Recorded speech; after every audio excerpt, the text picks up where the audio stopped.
Alors donc, il n'y a pas eu de pénat pour les pilotes Red Bull du coup. Lisons le compte rendu. Tac tac tac. Les commissaires ont innocenté les deux pilotes. Perez garde sa victoire et Verstappen la troisième place. Les commissaires ont expliqué que le règlement avait légèrement évolué. Une nuance très importante. Ferrari estimait qu'il y avait violation de règlement, rappelant que Lance Stroll avait pris une pénalité de 5 secondes pour une infraction semblant proche l'an dernier. Selon la Scuderia, de même, Perez et Verstappen avaient dépassé la ligne des stands. Donc les commissaires ont expliqué, dans tous les cas, il n'y a pas eu de violation du code sportif international, que l'article 5 de l'annexe L du CSI avait changé de 2021 à 2022. Donc ça, c'est le directeur de course qui a déclaré ça. Les notes étaient un copier-coller de la version 2021 des notes et donc n'avaient pas été modifiées pour refléter l'annexe 2022. C'est quoi ce règlement, putain? Les mecs font des copier-coller, ils ne les modifient même pas quand ça change, quoi. Il est stipulé, toutes les parties ont convenu que la voiture numéro 1, Verstappen, avait une partie de son pneu avant gauche et arrière gauche sur le côté gauche de la ligne jaune. Toutes les parties ont convenu que la plus grande partie des pneus avant gauche et arrière gauche de cette voiture sont restés sur la ligne jaune.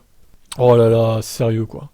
Après avoir examiné les différentes déclarations faites par les parties, après avoir examiné le cas de la voiture 18 de Stroll l'an dernier à Monaco, qui impliquait une situation similaire, les commissaires sportifs ont déterminé l'article 2.1 du règlement sportif de Formule 1 2022 prévoit que tous les officiels s'engagent à observer toutes les dispositions du règlement sportif de la F1 2022.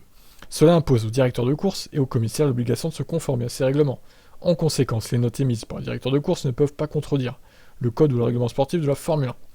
L'article 5C du chapitre 4 de l'annexe L du code stipule qu'à la sortie des stands, une voiture ne doit pas franchir la ligne.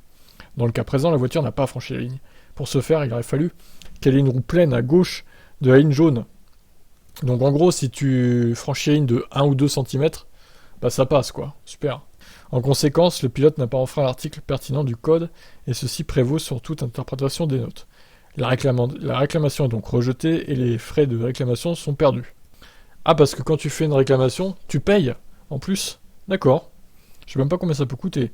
Il a rappelé aux concurrents qu'ils ont le droit de faire appel de certaines décisions des commissaires, conformément à l'article 15 du Code sportif international de la FIA, et au chapitre 4 du règlement judiciaire et disciplinaire de la FIA. La décision est la même pour Perez et Red Bull garde donc son résultat.